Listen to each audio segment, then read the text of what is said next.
بسم اللہ الرحمن الرحیم۔ اب پورا کا پورا ماحول بنا جناب ابو ذر غفاری کے خلاف، کہا کہ نہیں ٹھیک ہے، اس وقت امیر المومنین کے سامنے کوئی نہیں بول سکتا تھا، شیر خدا کے سامنے کلام کرنے کی کسی کی ضرورت نہیں تھی، کیا کہ ٹھیک ہے ابھی تو خاموشی اختیار کر دیں، جا سکتے ہیں ابو ذر، تم جا سکتے ہو، ایک مرتبہ اشارہ کیا، چلے گئے جناب ابو ذر، لیکن ایک مرتبہ کرفیو لگا، اسلام میں سب سے پہلے کرفیو وہیں لگا اور کہا کہ ابو ذر کو ملک سے، شہر سے نکال دیا جائے، ربضہ واپس بھیج دیا جائے، ربضہ کے رہنے والے تھے، کا سب کچھ نکال کے سامان باہر پھینک دو، ان کے گھر کے جانور پرندے تک باہر نکال دو۔ زوجہ کے ساتھ ایک بچی تھی اور ایک بیٹا، بیٹے کا نام تھا زر اور جناب ابو ذر کا نام تھا جندب ابن جنادہ، جندب نام تھا، جندب ابن جنادہ نام تھا جناب ابو ذر کا۔ باہر نکلے، بیٹا زر ہے، کرفیو کوئی نہیں مل سکتا، جب سب پہ پابندی لگ گئی تو امیر المومنین تشریف لائے، نہج البلاغہ کا خطبہ موجود ہے، مولا تشریف لائے جناب ابو ذر کو وداع کرنے کے لیے، ساتھ میں امام حسن حسین آئے، حضرت عبداللہ بن جعفر تیار آئے، جناب عقیل آئے، یہ 5 ہستیاں آئیں، آنے کے بعد جناب امیر المومنین نے جناب ابو ذر کو سینے سے لگایا، پیار کیا، کہا ابو ذر، اور اس خطبہ موجود ہے نہج البلاغہ کے اندر، کہا ابو ذر تمہارا قیام حق کے لیے تھا، پریشان ہونے کی ضرورت نہیں ہے، جو حق کے لیے قیام کرتا ہے اس کا ثواب بہت زیادہ، اجر بہت زیادہ، خطبہ موجود ہے۔ جناب ابو ذر بے انتہا روئے چلے جا رہے ہیں، بہت رو رہے ہیں۔ جب مولا کا خطبہ تمام ہوا، کہا مولا مجھے اس بات کا کوئی افسوس نہیں ہے کہ مجھے شہر سے نکالا جا رہا ہے، اور جو کچھ میں نے قربانی آپ کے لیے دی، مجھے اس کے بعد جو مصائب آ رہے ہیں مجھے کوئی افسوس نہیں، افسوس اس بات کا ہے کہ آپ سے جدا ہو رہا ہوں۔ یہ ہے عشق، یہ ہے مودت، آپ کے فراق کا، آپ کی جدائی کا مجھے بہت زیادہ افسوس ہے۔ جناب ابو ذر کہا کہ ابو ذر صبر کرو، بس کچھ دیر باقی ہے، تم ان قریب رسول خدا سے جا کے ملحق ہو جاؤ گے، پیغمبر اسلام تمہارا استقبال کریں گے۔ جناب ابو ذر غفاری چلے گئے، ربضہ میں واپس چلے گئے، ساتھ میں زوجہ ہیں، ایک بیٹا ہے۔ بیٹے نے کہا بابا، جوان جب بیٹا موجود ہو تو پھر بوڑھا باپ کام نہیں کیا کرتا۔ ربضہ میں پانی کی قلت تھی، آہستہ آہستہ جانور مرنے لگے، کیونکہ پانی اتنا ہوتا نہیں تھا کہ جانور پئیں، بیٹا کھیتی باڑی خود سے کرتا تھا۔ آہستہ آہستہ جب بیٹا بہت زیادہ کمزور ہو گیا، ایک دن بیٹے کا دم نکل گیا۔ اب بیٹے کا غم برداشت کرنے کے لیے کسی حسین کا دل چاہیے، کسی لیلا کا کلیجہ چاہیے، کسی زینب کبریٰ کا دل چاہیے۔ جناب ابو ذر سے برداشت نہیں ہو سکا۔ جناب ابو ذر کی زوجہ روتی رہتی تھی اور ایک جملہ دہراتی رہتی تھی، بیٹا جاننے کے دن ہمارے تھے، چلے تم گئے۔ یہ کہتی رہتی تھی کہ ایک دن خود جناب ابو ذر کی جو زوجہ تھی ان کا انتقال ہو گیا۔ جناب ابو ذر نے ایک جملہ کہا، معصوم فرماتے ہیں کہ جناب ابو ذر کے اس ایک جملے کی وجہ سے خداوند متعال نے جناب ابو ذر کے بیٹے کی مغفرت کر دی۔ کیا جملہ کہا؟ جب بیٹے کو دفنایا نا جناب ابو ذر نے، تو قبر پہ آ کے بیٹھے اور ایک جملہ کہا پروردگارہ اس کے کچھ حق تیرے پہ تھے، کچھ میرے پہ تھے، اس نے کچھ میرے حق ادا کرنے تھے، کچھ تیرے حق ادا کرنے تھے۔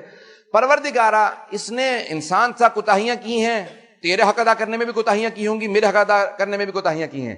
پروردگارہ میں مخلوق ہوں، میں نے اپنے حق معاف کر دیے۔ بہت بڑا جملہ ہے۔ کہ پروردگارہ میں مخلوق ہوں، میں نے اپنے سارے حق معاف کر دیے، تو خالق ہے، تو بھی معاف کر دے۔ یہ جناب ابو ذر، یہ اتنے تربیت کا اتنا یہ مقام ہے، معصوم نہیں ہے، یہ رتبہ ہے حضرت ابو ذر رضی اللہ تعالیٰ عنہ، بہت مقام۔ ایک مرتبہ جناب ابو ذر کا جملہ تھا، معصوم فرماتے ہیں کہا کہ اللہ نے اس ایک جملے کی وجہ سے بیٹے کی مغفرت کر دی، کوئی سوال، کوئی پرسش نہیں، کچھ نہیں، ایک باپ نے اتنا پیارا جملہ کہا۔ اب زوجہ کا انتقال ہوا، جناب ابو ذر نے دفنا دیا، بیٹی چھوٹی تھی۔ ایک دن آیا کہ دیکھا کہ باپ بہت زیادہ کمزور ہو گئے، کہا بابا جان یہ آپ نے کیا عالم بنا رکھا ہے، آپ سے تو چلا پھرا بھی نہیں جاتا صحیح طرح سے، کیا بنے گا بابا، میں تو بچی ہوں، میں آپ کو دفنا نہیں پاؤں گی، بابا یہاں کیا عالم ہے، میں کہاں جاؤں گی، کیا ہوگا؟ کہا بیٹی پریشانی کی ضرورت نہیں ہے، آؤ چلو میں تمہیں کہیں پہنچا دیتا ہوں۔ جب چلنے لگے، کچھ دور چلے تھے، جناب ابو ذر گر گئے، بس گرنا تھا۔ بچی، ایک بیٹی کو باپ سے بہت محبت ہوتی ہے۔ جناب ابراہیم نے کہا تھا پروردگارہ ایک چیز کی زندگی میں کمی محسوس ہو رہی ہے، سب کچھ ہے لیکن ایک بیٹی نہیں ہے۔ کہ پروردگارہ باپ کے جنازے کی زینت بیٹی ہوتی ہے، جس طرح سے بیٹی تڑپ کے روتی ہے تو پتہ چلتا ہے کہ ہاں کوئی باپ دنیا سے گیا ہے۔ پروردگارہ میری بیٹی نہیں ہے، جناب ابراہیم نے کہا پروردگارہ میری بیٹی نہیں ہے، میں ایسے پیش کروں گا آپ کے سامنے یہ جملے۔ جناب ابو ذر کی بیٹی نے کہا کہ بابا کس طرح سے؟ کہا بیٹی ہمت کرنا، صرف ایک کام، مجھ سے رسول خدا نے وعدہ کیا تھا، حبیب خدا نے وعدہ کیا تھا، ابو ذر کوفے کے جو سب سے اچھے مومنین ہوں گے وہ تیرا غسل و کفن کریں گے، بیٹی بس ایک ہمت کرنا، یہاں سے اٹھ کے جہاں سے قافلے گزرتے ہیں نا اس راستے میں بیٹھ جانا, قافلے کے روک کے کہنا, کہا یہاں صحابی رسول کا جنازہ پڑا, بے گور و کفن ہے, کسی نے غسل و کفن نہیں دیا, بس صحابی رسول کا جنازہ پڑا ہے, یہ کہہ دینا بیٹی. جناب ابو ذر کچھ دیر میں آنکھیں پتلیاں چڑھنے لگی, آنکھیں بند ہو گئیں. بیٹی بہت روئی, بہت تڑپی, باپ پہ بڑی فریاد کی, پھر آنکھیں بند کرنے کے بعد اٹھی, آگے بڑھی. جہاں سے کاروان جاتے تھے, قافلے گزرتے تھے, وہاں پہ آ کے بیٹھ گئیں. ایک قافلہ آتا دیکھا کہ رک جاؤ قافلے والو, یہاں صحابی رسول کا جنازہ پڑا ہے, ابو ذر غفاری کا جنازہ پڑا ہے. قافلے میں حضرت مالک اشتر تھے, حضرت عبداللہ بن مسعود تھے, بڑے بڑے صحابی تھے, اصحاب تھے, امیر المومنین کے صحاب میں سے تھے. اترے, کہا رہے صحابی رسول کا جنازہ پڑا ہے, کسی نے غسل و کفن نہیں دیا, کوئی دفنانے والا نہیں ہے. سب میں لڑائی ہونے لگی. اس نے کہا میں غسل دوں گا, نہیں میں غسل دوں گا. کوئی کہتا تھا میں کفن دوں گا. سب نے کہا اہتمام کرتے ہیں, کفن مالک اشتر سے خرید لیتے ہیں.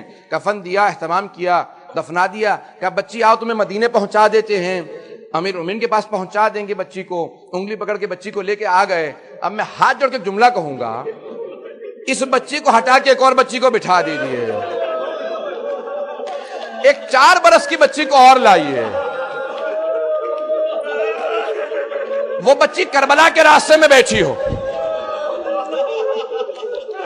وہ بچی کربلا کے راستے میں بیٹھی ہو اور کہہ رہی ہو صحابی رسول نہیں, نواسہ رسول کا لاشا پڑا ہے,